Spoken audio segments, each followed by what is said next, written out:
Hello friend, welcome to online fishery. Friends, इस video में देखने वाले हैं फर्स्ट सेकंड थर्ड तीनों शिफ्ट की एनालिसिस। 24 नंबर आज है, तीनों शिफ्ट खत्म हो चुकी है और ये सारे क्वेश्चन मैं बता दूं रियल क्वेश्चन है जो एग्जाम में आपसे पूछे गए हैं। आपका अगर एग्जाम हो गया है तो वीडियो देखिए, नहीं हुआ है तो जरूर वीडियो देखिएगा, क्योंकि इस वीडियो में बहुत सारे ऐसे टॉपिक बताने वाला हूं जो एग्जाम में आए हुए हैं। मैंने कल परसों ही आपसे कराया था, कुछ दिन पहले आपसे पूछा गया था अंगूर की खेती को क्या कहते हैं, तो विटीकल्चर कहते हैं। मैंने साथ साथ में फूलों की खेती कराया था, फलों की खेती का आंसर बताया था, मधुमक्खी का बताया था, मत्स्य पालन बताया था। तो आज जो है फूलों की खेती का क्वेश्चन आ चुका है। चंद्रगुप्त मौर्य से क्वेश्चन आया था तो लेटेस्ट चंद्रगुप्त मौर्य का भी क्वेश्चन बताया था मैंने, और आपको बहुत सारे ऐसे क्वेश्चन बताए थे जो ऑलरेडी आ चुके हैं इस शिफ्ट में। कम से कम इस शिफ्ट नहीं, तीनों शिफ्ट की बात करो मिला के कम से कम 5 से 7 क्वेश्चन मेरी पिछली वाली वीडियो के रिपीटेड हैं। चाहे तो आप जाकर देख सकते हैं, नहीं हो रहा विश्वास तो देख लीजिएगा। 56 क्वेश्चन है टोटल ऑल ओवर, और उसमें से जो है इंपॉर्टेंट फैक्ट बताऊंगा। बाकी आपको कल मॉर्निंग में 8 या 9 बजे जो है वीडियो मिल जाएगी फुल एनालिसिस के साथ में, एक एक टॉपिक के साथ में बारीकी से। चलिए स्टार्ट करेंगे वीडियो को। यहाँ पर पहला देखिए, पहली चीज़ तो आपको जो है टेलीग्राम ग्रुप पर जाना है। इसकी पीडीएफ चाहिए तो इसकी पीडीएफ आप डाउनलोड कर सकते हैं जाकर। ओके, ये पीडीएफ जो है टेलीग्राम ग्रुप में, ऑनलाइन फिशर के टेलीग्राम ग्रुप पर मिल जाएगी ऑफिशियल। ओके, तो यहाँ पर पहला क्वेश्चन पूछा है, एक ही ओलंपिक में 2 मेडल जीतने वाली महिला का नाम बताना। तो यहाँ पर देखिए महिला का नाम बताना, गोल्ड मेडल नहीं होगा, ये होंगी पीवी सिंधु। क्या होंगी भैया? पीवी सिंधु होंगी, जिन्होंने 2 मेडल जीते थे, और ये 2021 का। ओके, ये ओलंपिक है, याद रखेंगे, ये ओलंपिक है। ओके, ओलंपिक में जीता था, याद रखेंगे। क्वेश्चन है, किसान दिवस कब मनाते हैं? पहली चीज तो आपसे पूछ चुका है, अटल बिहारी वाजपेयी का जन्मदिन, जो कि सुशासन दिवस मनाया था जिस दिन। तो आपको बताना है कि अटल बिहारी वाजपेयी का जो जन्मदिन है वो कब होता है, यानी कि सुशासन दिवस जो है, क्या सुशासन दिवस जो है, ओके, सुशासन दिवस, ओके, सुशासन दिवस कब मनाते हैं मुझे कमेंट करके बताना, दिवस कब मनाते हैं। ओके, ये हो गया 23 दिसंबर को मनाते हैं आपका किसान दिवस। ओके, अगला क्वेश्चन है, पैरा ओलंपिक में ऐसी कौन सी महिला है जितने 2 मेडल जीते हैं? ओके, पैरा ओलंपिक की बात करें तो यहाँ पर थंगवेलु ने जो है, आपको मतलब पता होगा, थंगवेलु ने जो है, ओके, मतलब मिसाल जलाई थी। ओके, अब यहाँ पर आपको ये बताना था कि ये जो है महिला कौन है। तो यहाँ पर अवनी लखेरा होंगी, ये शूटिंग से रिलेटेड है, उन्होंने 2 गोल्ड और एक गोल्ड और एक ब्रॉन्ज जीता था। क्या जीता? एक गोल्ड और एक ब्रॉन्ज जीता था शूटिंग में। ओके, ये पैरा ओलंपिक में शामिल हुई थी, ओलंपिक नहीं होगा यहाँ पर। ओके, 2021 का। अगला क्वेश्चन है, कौन, ओके, 8वीं अनुसूची में कितनी भाषाओं को सम्मिलित किया गया था? टोटल भाषा आपको पता है 22 भाषा, यानी 22 लैंग्वेजेस यहाँ पर जो है संकलित हैं भाग 8 में। ओके, चलिए अगला क्वेश्चन है, यूएस ओपन में कौन जो फीमेल थी, यानी कि जो सिंगल, ये याद रखेंगे, सिंगल ओपन पूछा था, सिंगल पूछा था, सिंगल विनर की लिए बात हो रही थी, ना कि डबल की बात हो रही। डबल वाला भी होता है यूएस ओपन। ओके, तो यहाँ पर यूएस ओपन में 2020 में विनर कौन था, वो भी फीमेल पूछा है, तो Naomi Osaka is the correct answer. क्या होगा? Naomi Osaka is the correct answer, America की है। ओके, आपसे पूछ लिया जाए कि मेन सिंगल में कौन जीता था? Dominic Thiem. Okay, Dominic Thiem जीते होंगे। अगर आपसे आगे पूछ ले, कुछ क्वेश्चन पूछ ले, और बाकी और डिटेल वीडियो मॉर्निंग में मिल जाएगी 8-9 बजे। ठीक है, ओके। अगला क्वेश्चन पूछा था, गोल्डन लंगूर के लिए कौन सा नेशनल पार्क फेमस है? तो गोल्डन लंगूर के लिए आसाम का एक नेशनल पार्क है, इसका नाम मानस नेशनल पार्क। क्या है? मानस नेशनल पार्क है।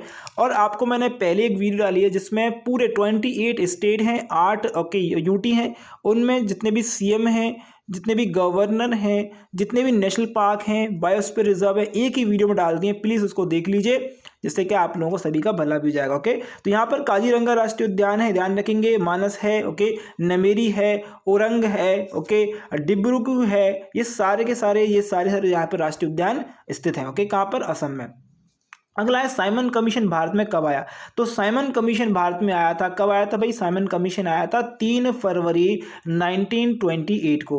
कब आया था? 3 फरवरी 1928 को। इससे कम से कम 10 क्वेश्चन बनते हैं, जो कि हम ओके कल सुबह जो है सारी मैं डिटेल में बताऊंगा भाई। ओके, अभी तो मैं क्विक रिव्यू दे रहा हूँ। अगला है, अर्थशास्त्र के जनक किसे कहते हैं? तो पहली चीज तो अर्थशास्त्र के जनक जो है एडम स्मिथ होंगे। इतिहास के जनक कौन होते हैं भैया? हेरोडोटस होते हैं। इतिहास के जनक किसे कहा था? हेरोडोटस को कहते हैं।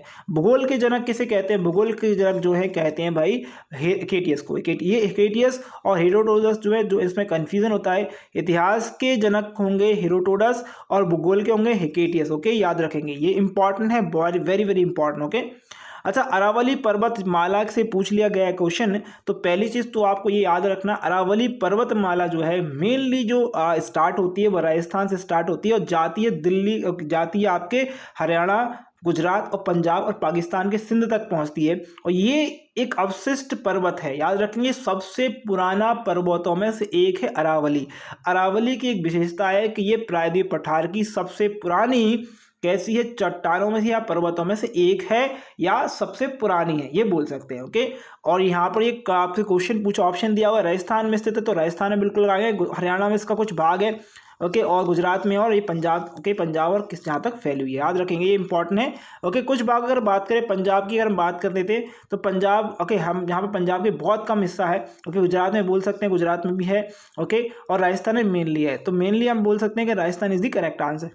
ओके, चलिए, फूलों के अध्ययन को क्या कहते हैं? तो देखिए एक चीज आपको याद रखना है, फूलों के जो अध्ययन होता है उसमें जैसे फूल का अध्ययन करना, उसके टहनी का अध्ययन करना, उसके मतलब पत्तियों का अध्ययन करना, या उससे परागकण का अध्ययन करना, ये सारी चीज़ों का अध्ययन करना, वो एक फ्लोरिकल्चर एक ब्रांच होती है हॉर्टिकल्चर की। किसकी? हॉर्टिकल्चर की एक ब्रांच होती है, इसे हम फ्लोरिकल्चर कहते हैं। लेकिन अगर आपसे क्वेश्चन के ऑप्शन में दिया है एंथोलॉजी, क्या लिया है? एंथोलॉजी। देखिए बहुत कम लोगों को पता है ये चीज़, बहुत ही कम लोगों को, बुक्स में भी नहीं मिलेगा, मैं डेफिनेटली बता रहा हूँ। बुक में जो आप लूसेंट पढ़ते हैं ना छोटी सी, उस बुक में भी नहीं मिलेगा। एक्चुअल में जो अध्ययन होता है फूलों का, टोटली अध्ययन होता है, जो टोटली अध्ययन होता है वो होता है एंथोलॉजी में। इस विज्ञान को हम कहते हैं एंथोलॉजी। Okay, anthology. अब अगर आप सिर्फ फूल की पत्तियों का या फूल से हॉर्टिकल्चर का अध्ययन कर रहे हैं, तो हॉर्टिकल्चर में एक जो है ब्रांच होती है, उसे कहते हैं फ्लोरिकल्चर। क्या बोलते हैं? फ्लोरिकल्चर बोलते हैं, याद रखेंगे। अब अगर आपसे पूछ लिया जाए, हमने ओके फूलों का हो गया, अगर फलों का पूछ लिया जाए, किसका पूछ लिया है? फलों का पूछ लिया, मुझे जल्दी से कमेंट करते जाएंगे। ओके, फलों का पूछ लिया जाए तो फलों को बोलते हैं पोमोलॉजी। क्या बोलते हैं भाई? मैंने आप कल भी बताया था आपको, पोमोलॉजी बोलते हैं। क्या बोलते हैं? पोमोलॉजी। जैसे कि इसको एंथोलॉजी बोलते हैं, उसे पोमोलॉजी बोलते हैं। मधुमक्खी के पालन को बोलते हैं एपीकल्चर बोलते हैं। फूलों को आपको फ्लोरिकल्चर हो गया। अंगूर की खेती पूछे जा सका, पूछ गए हैं हमसे, अंगूर की खेती ऑलरेडी पूछी है, तो इसे बीटी कल्चर बोलते हैं। क्या बोलते हैं? इसे वीटी कल्चर बोलते हैं। ओके, ये ऑलरेडी मैंने आपको क्वेश्चन आ चुका है एग्जाम में, ठीक है। तो ये सारी चीज़ें मैंने बता दी हैं आप लोगों के लिए, तो आप लोग अवेयर रहें, क्वेश्चन पूछ सकता है। समिति का शुद्ध वर्तनी, तो समिति का शुद्ध वर्तनी ऑलरेडी लिखा है, तो वो लिखा ही। ओके, दूर की सूचना देने वाला व्यक्ति क्या कहलाता है? दूरदर्शी कहलाता है, बिल्कुल सिंपल। ओके, संकीर्ण का विलोम जो होता है, संकीर्ण के विलोम जो होते हैं, एक तो विस्तीर्ण होता है, एक विकीर्ण होता है। एक विलोम है संकीर्ण का। ओके, विकीर्ण मतलब दूर दूर ना, वितीर्ण मतलब भी दूर दूर। संकीर्ण मतलब होता है पास में होना। क्या होना? पास में होना, कॉन्टैक्ट होना, बिल्कुल पास पास में होना। ओके, और आपका जो विकीर्ण है वो दूर दूर होना। क्या होना? दूर दूर होना, है ना। जैसे हवा के जो मॉलिक्यूल्स में कण होते हैं वो दूर दूर होते हैं, लकड़ी के या लोहे के होते हैं वो पास पास होते हैं। जैसे कि आपको समझ में आ गया होगा आई थिंक। अगला क्वेश्चन है नप्ता। ओके, नप्ता झकड़ी परियोजना किस नदी पर है? तो ये नफ्ता जो झकड़ी परियोजना है वह कहाँ पर भी है? हिमाचल में है। किस नदी पर है? सतलज नदी पर है। अब आपसे पूछ लिया जाता कि सतलज नदी पर सबसे बड़ा बांध कौन सा है, तो भाखड़ा नागल डैम है। क्या है? भाखड़ा नागल डैम है। ओके, ये सबसे ऊंचा बांध है। और सबसे बड़ा या लंबा पूछ लिया जाए तो महानदी पर है। कहाँ है? महानदी पर है, हीराकुंड है। क्या है? हीराकुंड है, याद रखें कौन सा? हीराकुंड है। ये सारी चीज़ें आपको मैं ऑलरेडी बता चुका हूँ। ओके, हीराकुंड कहाँ है? उड़ीसा में है। और ये कहाँ पर? सतलज में। ओके, आप मुझे बताएंगे सतलज नदी पे जो भाखड़ा डैम है वो किस राज्य में, कमेंट करेंगे। ओके, तो ये सारी चीज़ मैंने बता दी हैं आपको। अगला क्वेश्चन ये रहा आपके लिए, हवा से बातें करने का मतलब क्या होता है? ये एक मुहावरा है, तेज दौड़ना, हवा से बातें करना, तेज दौड़ना। ओके, केंद्र शासित प्रदेशों का उल्लेख किस अनुच्छेद में किया गया है? तो अनुच्छेद में किया गया है भाग 8 में से रखा गया। ओके, अनुच्छेद जो है 239 से लेकर 242 में इसका जो इसके बारे में उल्लेख किया गया है। ओके, अगला क्वेश्चन है शिशु योजना का अगर हम बात करें तो इसमें कुल कितनी राशि दी जाती है? तो याद रखेंगे इस योजना के तहत ऐसे बच्चों की देखभाल के लिए 20,000 रुपये प्रति माह और अतिरिक्त राशि जो है 1,500 रुपये प्रति माह दी जाती है। तो ये 1,500 रुपये की राशि आपसे पूछी गई थी, याद रखेंगे। ये सॉरी 20,000 नहीं, 2,000 रुपये, सॉरी 2,000 रुपये पूछा था। ओके, तो ये 1,500 रुपये की राशि है, वो पूछी गई थी एग्जाम में आपसे। अगला क्वेश्चन है ब्रह्मा का बर्तनी क्या है। ओके, ब्रह्मा का शुद्ध बर्तनी पूछा तो शुद्ध बर्तनी लिखा ही है।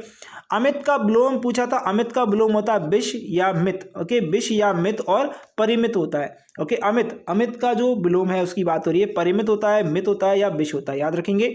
अगला क्वेश्चन है देव दिवाली कहाँ पर मनाए जाते हैं। दिवाली तो सब जगह मनती है, लेकिन देव दिवाली कहाँ मनती है, तो देव दिवाली मनाई जाती है काशिक में, ये कार्तिक पूर्णिमा में मनाई जाती है, याद रखेंगे। काशी में मनाई थी, काशी विश्वनाथ, सुना है नहीं सुना, सुना होगा तो आंसर कमेंट करेंगे। ओके, सोना का पर्यायवाची, सोना का पर्यायवाची होता है स्वर्ण, धन, संपत्ति, स्वर्ण, कंचन, कनक, हेम, कुंदन, तपनीय, महाराजन, हाटक, हिरण्य, दो तज, रूप। ये सारे के सारे सोने के यानी गोल्ड के क्या होते हैं, पर्यायवाची हैं, सिनोनिम है भैया। ओके, हिंदी में बता दिया, इंग्लिश में पौ बहार होना, अच्छा पा बहार होना, ओके पौ बारह होना, पौ बारह होना मतलब क्या होता है, तो मुहावरे का सही अर्थ होता है सभी ओर से जीत अथवा लाभ होना, सभी ओर से आपको लाभ हो रहा है, जीत हो रही है, ये होता है। ओके, अगला क्वेश्चन है वैश्विक विश्व शिक्षक पुरस्कार 2020 किसे दिया गया, तो वैश्विक शिक्षक पुरस्कार 2020 दिया रणजीत सिंह डिसेले को, रणजीत सिंह डिसेले को दिया गया, याद रखें किसको दिया, रणजीत सिंह डिसेले को दिया गया। ये बहुत इंपॉर्टेंट क्वेश्चन है, एग्जाम में पूछा गया है। अगला क्वेश्चन है अवध किसान सभा का गठन कहाँ पर किया गया था। अवध किसान इसका गठन जो है कहाँ किया गया था, इलाहाबाद में किया गया था या प्रयागराज में कर लिए। इसे से प्रकार से अंग्रेजी दैनिक इंडिपेंडेंट के 27 अक्टूबर 1920 में जो है इसके अंक में इसको यहाँ पर इसको इसमें छापा गया था। ओके, चलेंगे अगला क्वेश्चन स्क्रीन पर। अच्छा, अगला क्वेश्चन ये हमारे पास आ चुके हैं किसके 24 नवंबर के सेकंड शिफ्ट आ चुकी है। तो इसका पहला क्वेश्चन क्या है, लोधी वंश की संस्था, बहुत प्यारा क्वेश्चन। अगर हम बात करें दिल्ली सल्तनत की बात करें तो बाबर के बाद अगर हम बात करें इल्तुतमिश की बात करें या फिर हम बहुत सारे जो शासक आए उस टाइम, ओके 1500 से, ओके आपको अगर बात करें जो 1526 तक जो है इनका जो है शासन रहा। इसके लास्ट में अगर हम बात करें तो बहलोल लोधी ने क्या करा था, बहलोल लोधी ने इसका स्थापना करी थी। किसकी स्थापना करी थी, लोधी वंश की स्थापना बहलोल लोधी ने।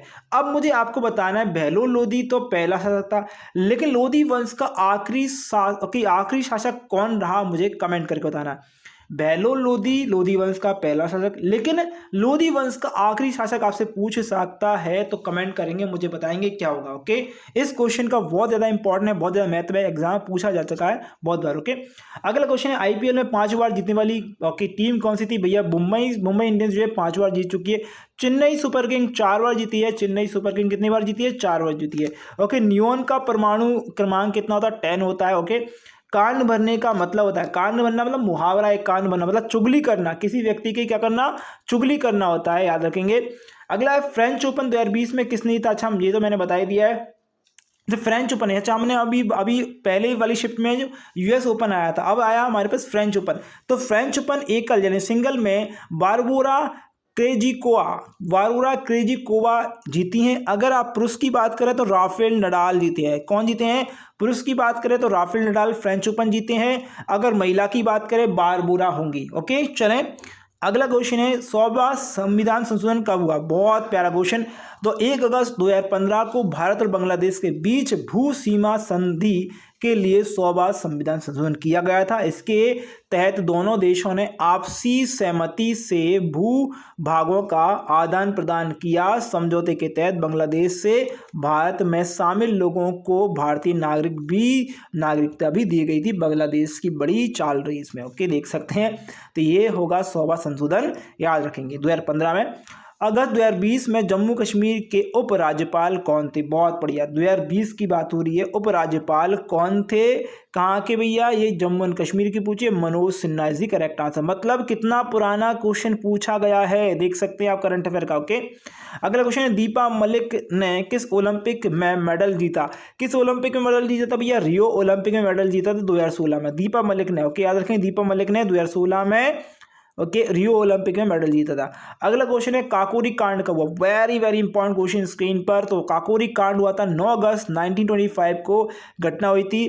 ओके, आज़ादी के जो मतवाले यानी कि हम बोल सकते राम प्रसाद बिस्मिल, राजेंद्र नाथ लाहड़िया, ओके, अशफाक उल्लाह खान, रोशन सिंह, ओके, इनको जो है इनको ओके फांसी की सजा भी मिली थी और साथ ही कई क्रांतिकारियों को कारावास भी हो गया था, ध्यान रखेंगे। ओके, अगला क्वेश्चन है राज्यसभा का पदेन सभापति कौन है। तो पदेन सभापति कौन होता है भैया, राज्यसभा का तो उपराष्ट्रपति होता है और वर्तमान में उपराष्ट्रपति सभी को वेंकैया नायडू है। Okay, simple question.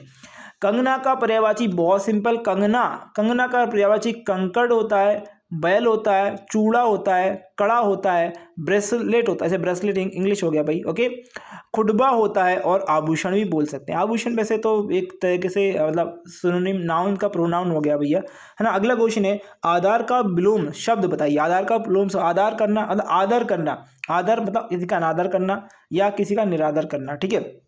निरुजता का विलोम तो वे रुग्णता, ओके, रुंगड़ता होता है। बेटी का समानार्थी शब्द क्या होता है, बेटी के और कौन कौन शब्द हो सकते हैं, तनुजा इसका शब्द हो सकता है, सुता इसका शब्द होता है, पुत्री इसका शब्द होता है, आत्मजा हो सकता है, दुहिता हो सकता है, नंदिना हो सकता है, तनुजा हो सकता है। ये सारे क्या है, ये बेटी के पर्यायवाची हैं। ओके, अगला है सुभाष चंद्र बोस अंग्रेजों की नज़रबंदी से कब आज़ाद हुए थे। तो ध्यान रखेंगे 1941 में ये आज़ाद हो गए थे, या हम बोल सकते हैं ये जो है इनसे भाग गए थे चोर। ओके, मतलब अपनी मतलब भाग गए थे, या फिर हम बोल सकते हैं मतलब इनकी नज़रबंदी से दूर हो गए थे। ओके, जो स्वयं को पैदा हो जो स्वयं से पैदा हो सके उसे क्या कहते हैं, स्वयंभू। क्या बोलते हैं, स्वयंभू।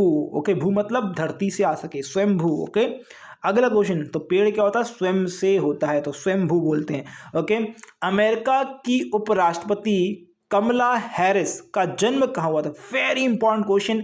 तो ये कि ओकलैंड कैलिफोर्निया यूनाइटेड स्टेट में कमला हैरिस का संबंध जो है कमला हैरिस का संबंध जो है भारत के तमिलनाडु राज्य के चेन्नई शहर से, ध्यान रखेंगे, इंपॉर्टेंट है, वेरी वेरी इंपॉर्टेंट। अगला क्वेश्चन है यथेष्ट शब्द का शुद्ध वर्तनी पूछा था। तो यथेष्ट जो है इसका शुद्ध वर्तनी याद रखेंगे। कान पकाना मुहावरे का अर्थ होता है किसी को बहकाना, किसी के मतलब अपोज में, या फिर किसी को बहकाना, भैया ये बुरा है, ये ऐसा है वैसा, किसी को भड़काना, ये भड़काना ही बोल सकते हैं। ओके, अगला क्वेश्चन है कुल का पर्यायवाची बहुत सारे हैं। सीमा हो सकता है कुल का, तट हो सकता है, तीर हो सकता है, समुद्र तट हो सकता है, कगार हो सकता है, किनारा हो सकता है, पार हो सकता है, हाशिया हो सकता है, समाप्ति हो सकता है, अंत हो सकता है, साहिल हो सकता है। ये सारे कैसे हैं, इसके कुल के पर्यायवाची सिनोनिम है। बैल का समानार्थी, भैया बहुत बढ़िया, बैल का ब्रश होता है, वृषभ होता है, ऋषभ होता है, बलिद होता है, बलिवर्द होता है। ओके, अगला है दांत खट्टे करने का मुहावरे का मतलब पूर्ण रूप से किसी व्यक्ति को पराजित कर देना, परास्त कर देना, ये इसका अर्थ होता है। ओके, अगला क्वेश्चन है कवि का स्त्रीलिंग शब्द, ओके बताओ। तो कवित्री इसका स्त्रीलिंग शब्द है। ओके, कवि का कवित्री, ओके, कवि का कवित्री, है ना, ऐसे इस प्रकार से। जड़त्व का नियम सभी को पता है भैया, न्यूटन का नियम है, याद रखेंगे, न्यूटन का फर्स्ट लॉ याद रखेंगे। तो न्यूटन फर्स्ट लॉ क्या है, इस नियम के अनुसार यदि कोई वस्तु विरामावस्था में है तो विरामावस्था में रहेगी, अथवा कोई वस्तु एक समान वेग से सीधी सरल रेखा में गतिशील है तो वह गति करती रहेगी जब तक उस वस्तु पर कोई बाह्य बल ना लगाया जाए। इसके जड़त्व का नियम कहते हैं। अब जड़त्व के तीनों नियम आप मुझे बताएंगे, कमेंट करें क्या क्या होते हैं। ओके, कमेंट करें, जल्दी से बताएंगे। अब हम देखने वाले हैं थर्ड शिफ्ट में से पूछा गया चंद्रगुप्त मौर्य से क्वेश्चन, वेरी वेरी इंपॉर्टेंट। तो चलिए इसके बारे में जानते हैं। पहले चीज तो चंद्रगुप्त मौर्य से इंपॉर्टेंट कौन है भैया, चाणक्य। कौन इंपॉर्टेंट है, चाणक्य। ओके, चाणक्य बहुत इंपॉर्टेंट। चाणक्य कौन भाई, इनके गुरु कौन थे, गुरु थे। अच्छा, चाणक्य जो था वो इनसे पहले किसके यहाँ पर काम करता था, घनानंद के यहाँ पर। किसके यहाँ पर, घनानंद के यहाँ पर काम करता था। इसने घनानंद ने चाणक्य का क्या करा, अपमान किया, और अपमान का प्रतिशोध लेने के लिए चाणक्य ने प्रतिज्ञा ली कि मैं इससे भी अच्छा राजा लेके आऊँगा जो सबके लिए अच्छा होगा। तो उसने ऐसे राजा को चुना जो राजा का बेटा नहीं था। ध्यान रखेंगे, पहले क्या होता था, राजा का बेटा राजा बनता था, लेकिन ऐसा नहीं करा किसने, ओके, चाणक्य ने। तो इसने क्या करा, इसने घनानंद को चुनौती दी और प्लस चंद्रगुप्त मौर्य को ओके छोटे बचपन से ही राजा बनाने के लिए एक निश्चय लिया, तो उन्होंने उसको राजा बनाया। अब चंद्रगुप्त मौर्य से कुछ क्वेश्चन इंपॉर्टेंट है, याद रखेंगे। चंद्रगुप्त मौर्य जो है चंद्रगुप्त ओके मौर्य वंश का शासक था, ध्यान रखेंगे। इसने श्रवणबेलगोला के तहत कहाँ पर श्रवणबेलगोला में, कहाँ पर बेलगोला ओके श्रवणबेलगोला कर्नाटक में ओके बेलगोला में अपनी जो है समाधि है, क्या है इनकी समाधि ली ओके किसके तहत, संतारा के तहत। ये जो है अनुयायी थे बौद्ध धर्म के ओके। और इनका जो आखिरी शासक था ओके बृहदर्थ था। कौन था, बृहदर्थ था ओके।